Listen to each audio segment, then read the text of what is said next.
Here is a portrait of an Assyrian ruler. This is King Ashurnasirpal II. Now his name, Ashurnasirpal, it translates to Ashur guards the air. Ashur is their main god, or their king of their deities, and guards the air as in the heir to the throne, meaning this guy here. So he is guarded as the heir of Ashur. Now, in this portrait, we see him wearing the signature facial styling of the Assyrians. His hair is long down to his shoulders and curly, and then he has trimmed the sides of his beard and a long forward curl that's cut into this rectangle of shape. This statue would have been brightly painted, so that would have been this dark, luscious, curly hair. He holds in his hands a mace and a sickle, which is a curved blade. He wears a tunic that's short sleeves to allow you to see his big bulging biceps and sexy forearms. He's showing his strength as a ruler, and he's showing you how he rules. He holds a mace. What is a mace? Okay, well, a mace... There it is. A mace is another symbol of authority. A mace is a long stick that can be used to bash people's heads in. Yeah. So he's holding this ceremonial head basher in, and a ceremonial sickle. Now the sickle is that curved blade that is used for harvesting of the crops. So we see his cutting down and feeding the people, but sickles are often also used as a symbol of death. If you are familiar with the Grim Reaper, he is this figure of death who holds the scythe, that curved blade. Yeah, it's another sickle. It's another way of slicing something that's alive and killing it. And so what do you think is his mode of rule?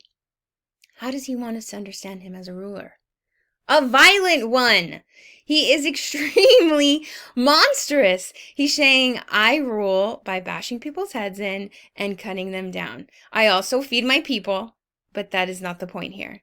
I love this piece because it helps us understand a lot more about the textile work. So much that is lost in time, like the elaborate fabrics that they would have been wearing. This is another statue, or a painted sandstone to show you Ashurnasirpal II. There he is with his attendants, and we can see that they are wearing these beautifully decorated tunics that would have been in these woven fabrics with elaborate brocade.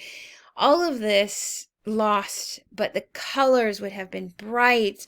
The extravagance of time and labor on fabric, we take it for granted. Because we have machines that make fabric, we do not put an importance on materials that we should. That was at this time. Those were the treasures. Think about the amount of time to grow those raw materials, to refine them into threads, to then set them into looms that were hand woven, and then to be cut and shaped into these elaborate costumes. So what we see here is decadence. What we see here is wealth. What we see here is strength of the Assyrians. Here is another piece. This is the Assyrian archers pursuing enemies, and it was part of a larger relief that decorated the walls of Ashurnasirpal's palace. What we have is a proclamation of the strength of the Assyrian soldiers. We see the enemy, and they are in this citadel, fortified area along a river, the Tigris or the Euphrates, and we see the Assyrian archers aiming their arrows. And then what's going on here? What we have are soldiers who are swimming in the river to take this citadel down. The artist is not focused on realism. It's not realistic in its sense of perspective or scale. It is about telling the story clearly and efficiently. The people on the fort that's not to say that this is a tiny little play fort. It is to show that these are our enemies in their castle. The men on the side of the river are there to indicate the strength of our arrows as Assyrians, these archers, bowstrings. They're in front of their bodies, even though technically they should have been behind their heads. But that doesn't make sense, right? Look at the bowstrings, they go behind their heads right there. Because if he really had his bowstring in front of his face, it really wouldn't work out very well for understanding the scene. So the artist is taking liberties with perspective and reality to be more efficient in this decisive moment and with the king's victory.